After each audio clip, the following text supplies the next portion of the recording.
Top news. साथियों नमस्कार, स्वागत है आपका हमारे चैनल जिला टॉप न्यूज में। मैं सूरज कुमार। आप देख रहे हैं जनपद सुल्तानपुर के रामदासपुर में गोंडा का मशहूर ड्रामा के द्वारा डॉक्टर बी.आर. अंबेडकर के जीवन संघर्ष के बारे में, साथ में छत्रपति साहू जी महाराज जी राजा होते हुए भी कैसे संघर्ष किए, फिर डॉक्टर बी.आर. अंबेडकर को कैसे सहायता की। देखे पूरी कवरेज विस्तार से। धर्म की क्या पहचान, मानो मानो एक समान, भारत धर्म की क्या है नारा, सर्वमंत्री भाईचारा, भारत धर्म की क्या है नारा, सर्वमंत्री भाईचारा, हर घर को हम जाएंगे, बुद्ध का दीप जलाएंगे, हर घर को हम जाएंगे, बुद्ध का दीप जलाएंगे।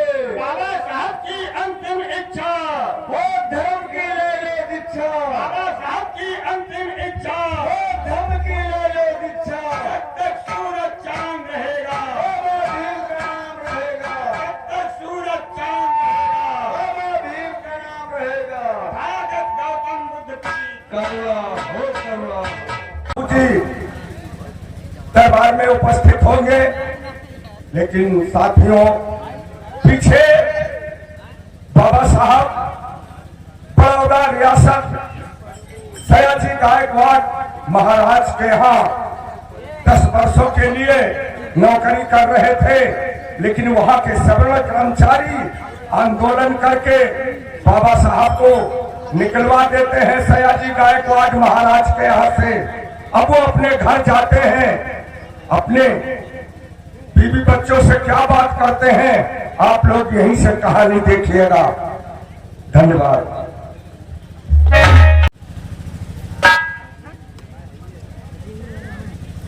कहिए प्रिय रमो, ये बच्चों के साथ घर में क्या वार्ता हो रही थी? साहब जी, बच्चे पूछ रहे थे कि पिताजी अब तक आए क्यों नहीं। यही मैं उनको समझा रही थी कि हो सकता है ज्यादा काम पड़ गया हो, आते ही होंगे, तब तक आप आ गए। प्रिय रमो, हमें आने में थोड़ा विलंब जरूर हुआ है, लेकिन मुझे अचानक महाराज जी ने अपने दरबार में बुला लिए, इसलिए हमें आने में थोड़ा समय हो गया। लेकिन ये बतलाइए, अभी तक तुमने इन दोनों बच्चों को खाना खिलाया कि नहीं खिलाया? अभी तक नहीं साहब जी, ना अभी बच्चों ने खाना खाया है और ना मैंने ही, बस आपका इंतजार हो रहा था साहब जी। प्रिय रमो, तुमने ये क्या किया? अभी तक तुमने दोनों बच्चों को खाना नहीं खिलाया और तुमने भी नहीं खाया। रमो, ये तुम्हें मालूम होना चाहिए कि बच्चे बच्चे होते हैं, हमेशा जिद अड़े रहते हैं, इसलिए नन्हे मुन्ने बच्चों को समझा बुझा के खाना खिला देना चाहिए तुम्हें। आइंदा ऐसा नहीं होगा साहब जी। साहब जी, साहब जी, बोलिए रमो, क्या कहना चाहती हो? अगर आप ये हो तो मैं आपसे कुछ पूछूं। आज पूछ सकती हैं।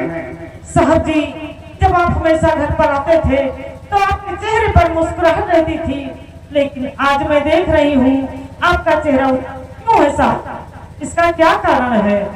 प्रिय रमो, आप ठीक कह रही हैं। जब हम हमेशा घर पे आते थे तो मेरे चेहरे पे मुस्कान जरूर रहती थी, लेकिन आज मेरा चेहरा इसलिए मुरझाया हुआ है कि आज हम बड़ौदा रियासत से अपने चीफ एकाउंटेंट जनरल के पद से नौकरी देकर, इस्तीफा देकर वापस आए हैं। क्या आपने नौकरी इस्तीफा दे दी? हाँ प्रिय रमो, अपने पद से मैं इस्तीफा लगाकर घर वापस आए हैं। मगर क्यों साहब जी, आपने इस्तीफा क्यों दे दिया? रमो, जिस जगह पे अपना मान सम्मान ना हो, ऐसे जगह नहीं रहना चाहिए। वो बात तो ठीक है साहब जी कि जहाँ पर अपना मान सम्मान ना हो वहाँ पर काम नहीं करना चाहिए, मगर साहब जी आप तो जानते ही हैं का क्या हाल है, और नौकरी भी छूट गई तो क्या होगा साहब जी? प्रिय रमो, हमें महाराज जी के आदेशानुसार सारा कार्य करना पड़ा और आज मेरी नौकरी छूट गई है। रंगू, हम सोचते हैं कि जब यहाँ के सभी लोग पढ़े लिखे लोगों के साथ में ऐसा व्यवहार करते हैं तो 8 लोगों की संख्या में जो हमारे सूद समाज के लोग रहते हैं, जिनके पास शिक्षा नहीं है, उनके साथ सभी लोग क्या करते होंगे। इसलिए हम सोचते हैं कि दोबारा हम विदेश जाकर अपनी अधूरी पढ़ाई पूरा कर लूं। यह मेरी अधूरी पढ़ाई नहीं पूरा हो पाएगा तो आगे हम कुछ कर नहीं सकते हैं। वो तो बात ठीक है साहब जी, लेकिन विदेश जाने का मतलब तो आप समझ ही रहे हैं। मेरे पास घर में 1 रुपया भी नहीं है। अब विदेश जाने का मतलब कि हमारे पास पैसे होना चाहिए साहब जी। प्रिय रमो, ये आप ठीक कह रही हैं। वहां जाने के लिए मेरे पढ़ाई के लिए रुपए की आवश्यकता है और आज घर में 1 रुपया तक नहीं है। हम यही सोचते हैं कि विदेश हम कैसे जा पाएंगे, अपनी अधूरी पढ़ाई कैसे पूरा कर पाएंगे, और अगर मेरी अधूरी पढ़ाई नहीं पूरी हो पाई तो आगे हम कुछ कर भी नहीं सकते हैं। यही तो मैं भी सोच रही हूँ साहब जी, मैं बहुत चिंतित हूँ साहब जी। मित्र नमस्कार। नमस्कार मित्र जी। कहिए मित्र, हमने सुना है कि आपकी नौकरी सयाजी राव गायकवाड़ महाराज के हाथ से छूट गई। मित्र जी, जो आपने सुना है वो सत्य है मित्र जी। लेकिन मित्र, नौकरी छूट गई तो आगे क्या करना चाहते हैं? मित्र जी, आप ये जानते हैं कि हम विदेश से अपनी अधूरी पढ़ाई छोड़कर इंडिया वापस आए थे और उधर मित्र जी मेरी नौकरी भी छूट गई है। अब हम सोचते हैं कि विदेश जाकर के हम अपनी अधूरी पढ़ाई पूरा कर लें। तो जाइए मित्र, इसके लिए क्या बात है? मित्र जी, हम ऐसे वहां हम कैसे जा पाएंगे, जो कि वहां जाने के लिए मेरे पढ़ाई के लिए पैसे की आवश्यकता है। मित्र जी, मित्र के काम किस दिन आएगा? मित्र, आप विदेश जाने की तैयारी कीजिए, पैसा का इंतजाम मैं करता हूँ। बोलिए कितना रुपया लगेगा? धन है मेरे मित्र जी, धन है आप मेरे पढ़ाई के लिए, हमें विदेश भेजने के लिए सारे पैसे की व्यवस्था आप करेंगे। मित्र जी, आप धन है तो चाहिए मित्र जी, जितना जल्दी हो सके आप कम से कम 10,000 रुपए की व्यवस्था कीजिए मित्र जी। ठीक है मित्र, आप अपना तैयारी बनाइए, पैसा लेकर के मैं बहुत जल्द आ रहा हूँ। ठीक है मित्र।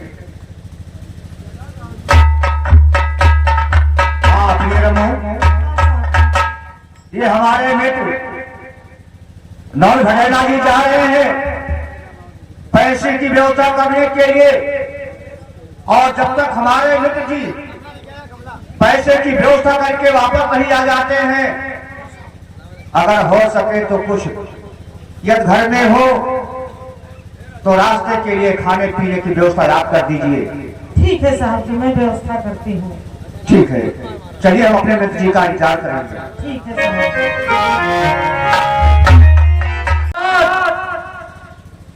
छत्रपति साहू जी महाराज हैं। आज तक आप लोग तमाम काल्पनिक देवी देवताओं के नाम से जयकारा उद्घोष किए होंगे। आज तुम्हें अपने पूर्वज के नाम से जयकारा लगाना है, तो आप हमारी आवाज से आवाज मिलाकर दोनों हाथ उठाकर इस तरीके से जयकारा लगाएंगे, यह लोगों को एहसास हो जाए यह समाज अब पूर्णतः जाग चुका है। कोल्हापुर नरेश कुर्मी वंश सयाज साहू जी महाराज की जय। कोल्हापुर नरेश कुर्मी वंश साहू जी महाराज की जय। कोल्हापुर नरेश कुर्मी वंश साहू जी महाराज की जय। मंत्रीगण, हाँ, ये बताइए कि हमारे राज का क्या समाचार है? हमारे प्रजा को किसी चीज की तकलीफ तो नहीं है मंत्रीवर? नहीं राजन, आपसी भाईचारा, आपसी भाईचारा, वहाँ घर घर में प्यार है। आपसी भाईचारा, वहाँ घर घर में प्यार है। हर घर, हर मोहल्ले बस आपके नाम की जय जयकार है। शाबाश, शाबाश मंत्रीवर, हम यह तुमसे सुनना चाहता था। लेकिन देखो, दरबार में कोई फरियादी आया हुआ है। हाँ, आपके मित्र आए हैं, आपके मित्र आए हैं, चेहरा उदास है। आइए पूछिए राजन, आप हमारे मित्र नेवल भटेना आए हुए हैं। हाँ, हो नमस्कार नमस्कार नमस्कार। मित्र, कहिए अपने कुशलता का समाचार।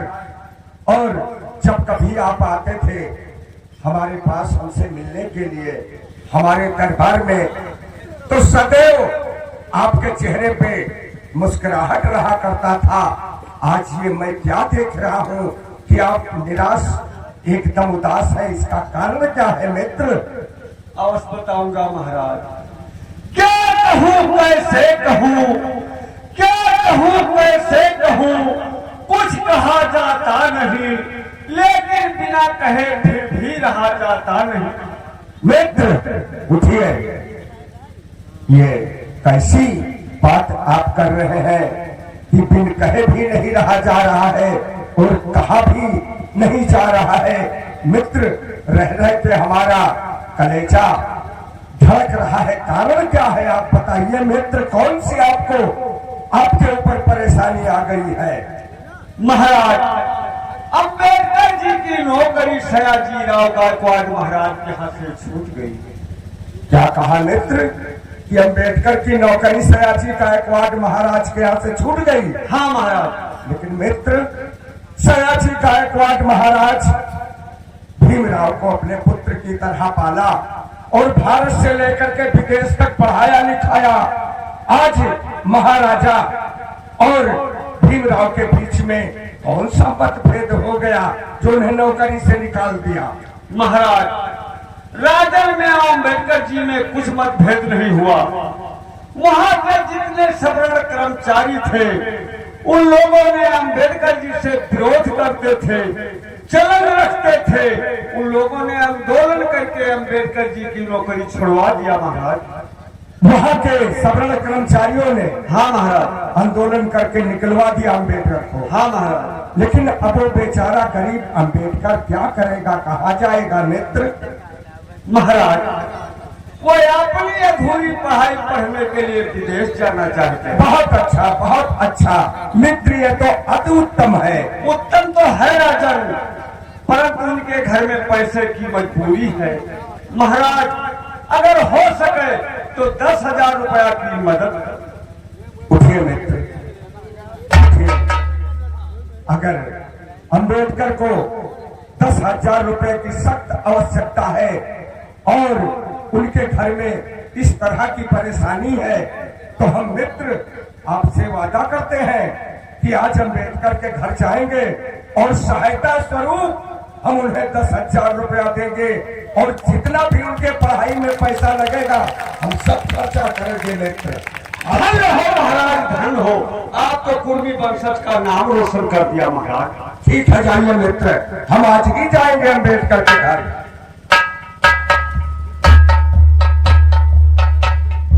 मंत्री लोग, हाँ, तुमने सुना कुछ? हाँ सुना राजन। एक सूत्र का बच्चा पढ़ गया और ये व्यवस्था के आधार पर इन सबरों ने आंदोलन करके उसे नौकरी से निकलवा दिया। सच कह रहे हो? मेरे ही टुकड़ों पर पलने वाला, मेरे ही राज्य में चैन की सांस लेने वाला, मेरा ही पुरोहित ये नारायण भट्टवा, ये नारायण भट्ट मेरा भी एक दिन अपमान किया था मंत्रीवर। मेरे स्नान करते वक्त वैदिक मंत्र की जगह वो पौराणिक मंत्र बोलकर हमारा भी अपमान किया था, जबकि उसे तुम ही ने टोका था। हाँ सच कहा राजन।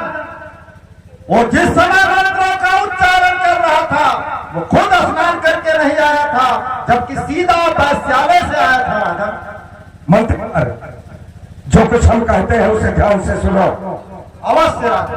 जो संसार में कुलकर्णी व्यवस्था लागू है, जिसके तहत किसानों से जबरन कर वसूल किया जाता है, आज से ऐसे व्यवस्था को हम लात मारते हैं और इसे हटाकर पटवारी नियुक्त की जाए। होलापुर के नगरवासियों, आपको जानकर बरहत में खुशी होनी चाहिए और हमारे महाराजा साहब ने कुलकर्णी व्यवस्था हटाकर आज से पटवारियों की नियुक्त किया जा रहा है।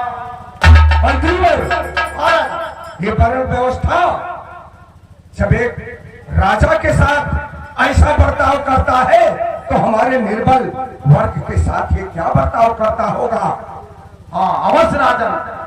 मंत्रीवर, हाँ इसी वर्ण व्यवस्था के आधार पर ये हमारा समाज पशु के समान है। ऐसे व्यवस्था को हटाकर हमारा ये शूद्र समाज शिक्षित हो, इसके लिए गांव-गांव प्राइमरी पाठशाला खुलवाया जाए। होलापुर के नगरवासियों, आपको जानकर महान हर्ष व खुशी होनी चाहिए, क्योंकि अब हमारे कोल्हापुर रियासत में गांव-गांव प्राइमरी पाठशाला का निर्माण कराया जाएगा। मंत्रीवर, जिस मनोविधान के तहत कि नारी शूद्र विद्या नाधिकाम, ऐसे व्यवस्था को हटाकर ये हमारी माताएं बहनें शिक्षित हो, इसके लिए गांव-गांव कन्या पाठशाला खुलवाया जाए।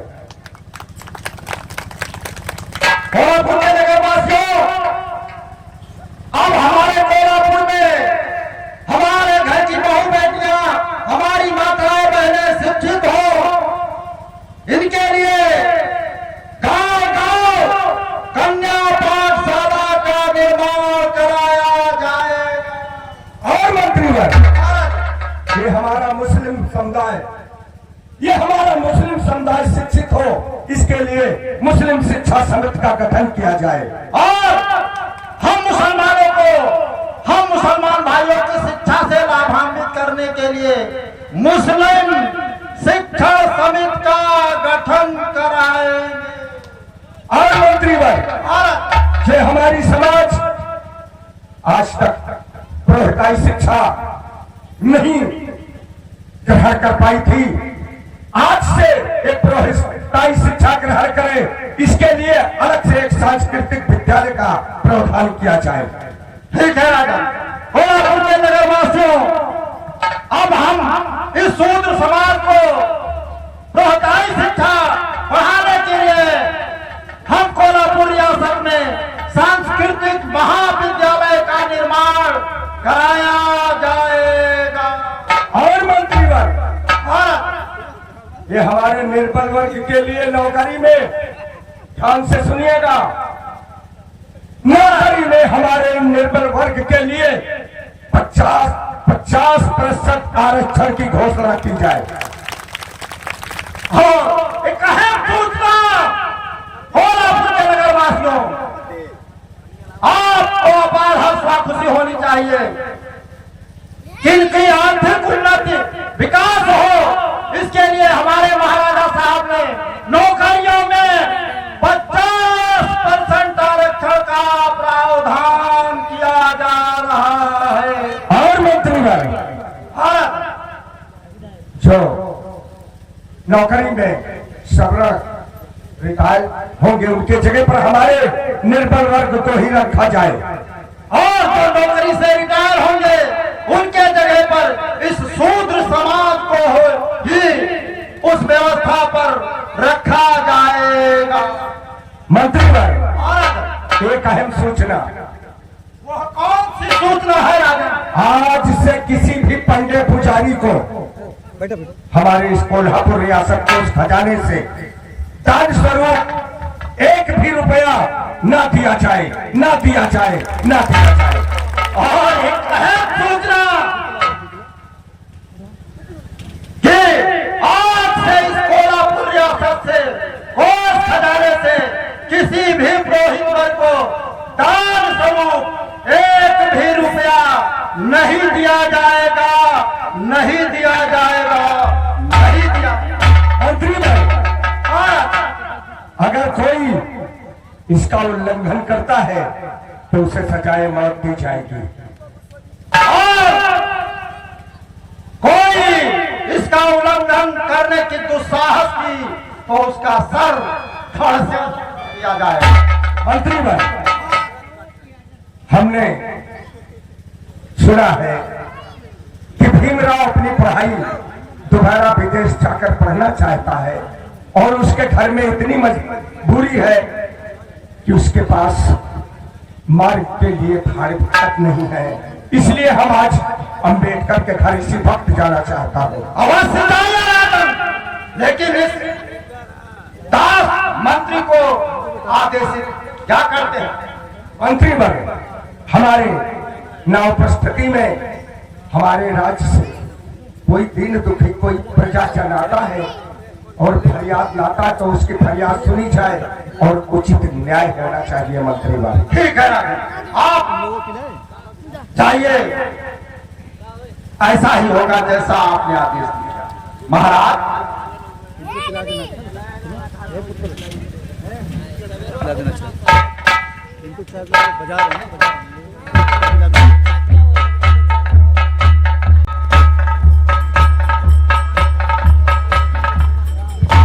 लगता है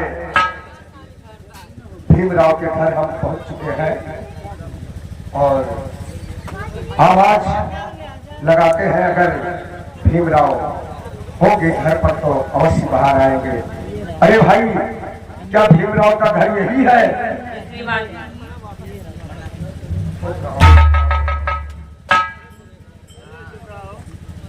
ये बताइए, क्या भीमराव का घर यही है?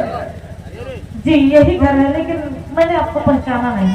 अरे हमें नहीं पहचान पाओगी बहन, जो आपने हमें कभी देखा नहीं तो कैसे पहचान पाओगी? लेकिन ये बताओ वो घर पर है कि नहीं है? नहीं, वो कुछ दिनों से बहुत परेशान थे और कहीं बाहर गए हैं, मुझे कुछ बता के नहीं गए हैं। घर पर नहीं है इसका मतलब? नहीं। बड़ा अरमान लेकर आया था भीमराव से मिलने के लिए, लेकिन संयोग है कि मुलाकात नहीं हो पा रहा है। खैर कोई बात नहीं बहन, हम बहुत दूर से पैदल चल के आ रहा हूँ और हमें काफी थका भी महसूस हो रहा है और हमें बहुत जोर से प्यास लगा है। क्या बहन आप हमें गिलास जल पिला सकती हैं? नहीं, मैं आपको जल नहीं पिला सकती। वो क्यों? नहीं, क्योंकि मेरे हाथ से कोई ना कुछ खाता है ना पानी पीता है, मुझे बहुत दूरी बना के रखते। ये क्यों दूरी बना के रखते हैं? क्योंकि श्रीमान जी, मैं एक नीच जाति हूँ, इसलिए।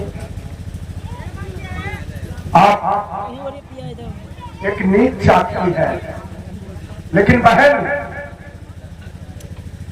ये प्राकृत ने किसी को नीच नहीं बनाया है। ये प्राकृत ने, आप ध्यान देकर के देखें कि अगर वो प्रकाश देता है तो सबको एक समान देता है।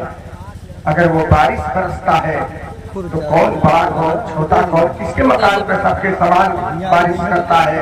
अगर वायु चलता है तो सबको एक समान लगता है बहन। कौन नीचा है कौन ऊंचा, ऐसे पाखंड को हम नहीं मानते हैं। आप जल हमको पिलाइए और हम पिएंगे। तो ठीक है, आप बैठिए। अगर आपको कोई इतराज नहीं है तो मैं आपको जल पिलाती हूँ। बैठिए। बैठ जाइए बच्चों।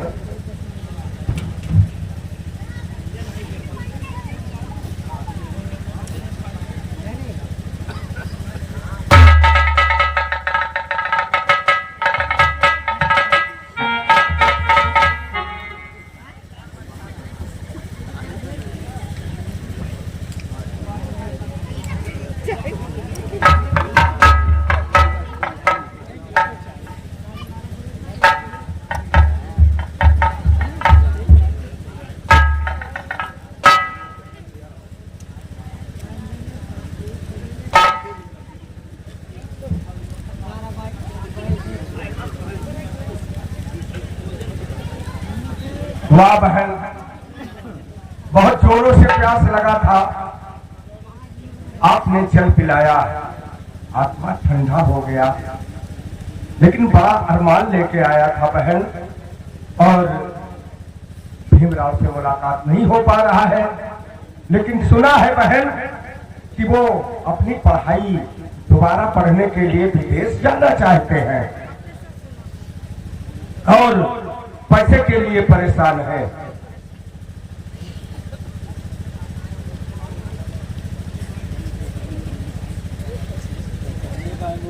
ये लीजिए बहन, ये पूरे 10,000 रुपए हैं, और ये 10,000 रुपया हम भीमराव को सहायता स्वरूप दे रहा हूँ।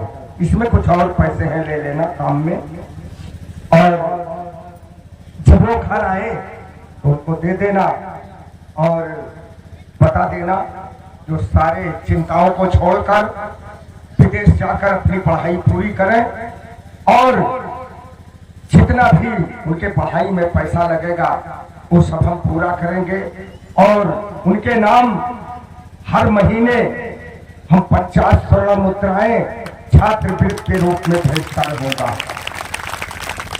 और ये भी बता देना बहन कि उनसे मिलने के लिए कोल्हापुर नरेश छत्रपति साहू आए थे। इसलिए बहन, मेरे धर्म को नष्ट ना करें, अब मैं चलना चाहता हूँ।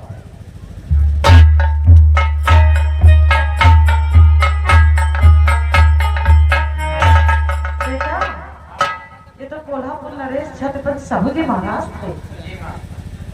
काश तुम्हारे पिताजी घर पे होते तो मुलाकात हो जाती, लेकिन चलिए कोई बात नहीं, आते ही होंगे। आ गए।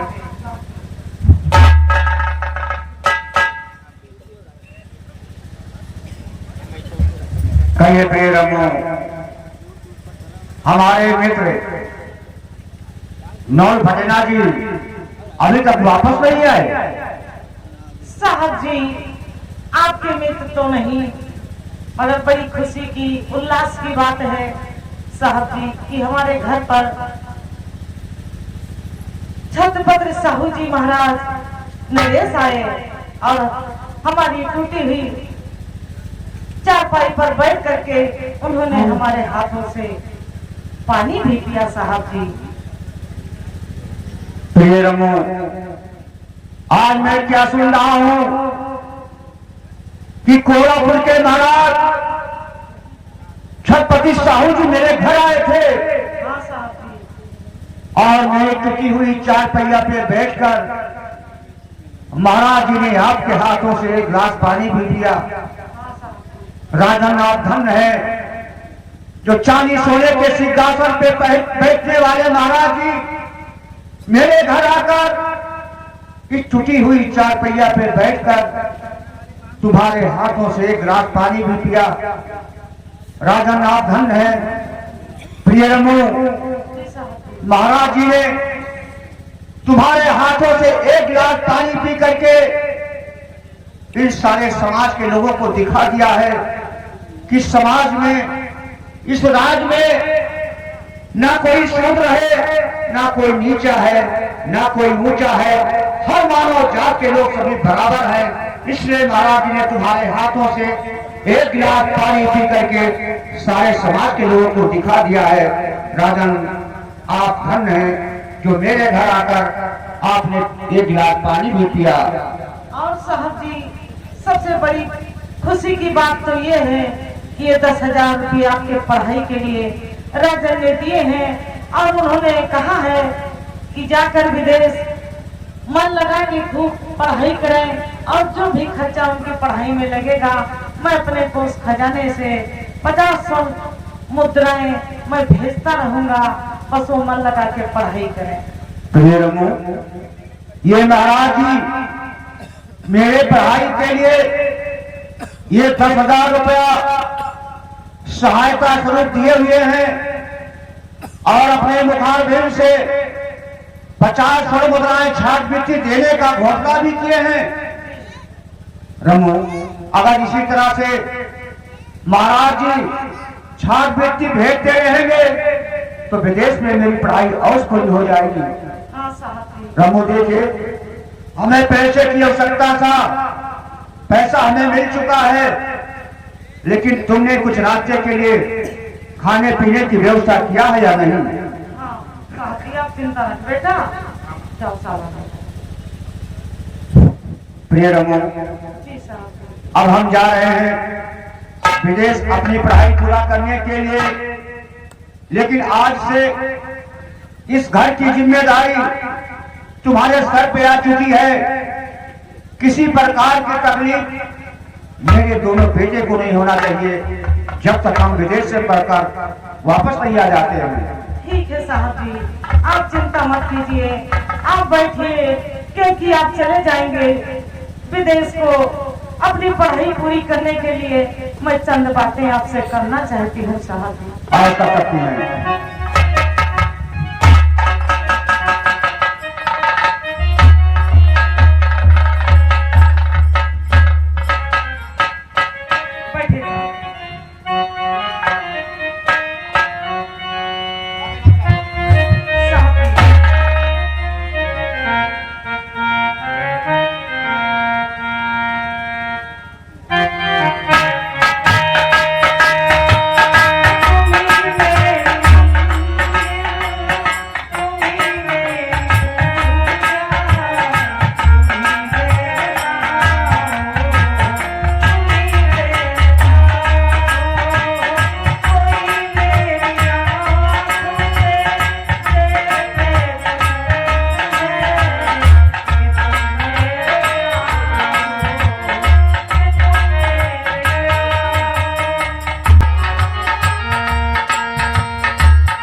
हम मौका मिलेगा जरूर आएंगे। ठीक है साहब जी, आप जाइए और मन लगा के पढ़ाई करना साहब जी, अपना ख्याल रखना। ठीक है, मेरी चिंता मत करना साहब जी।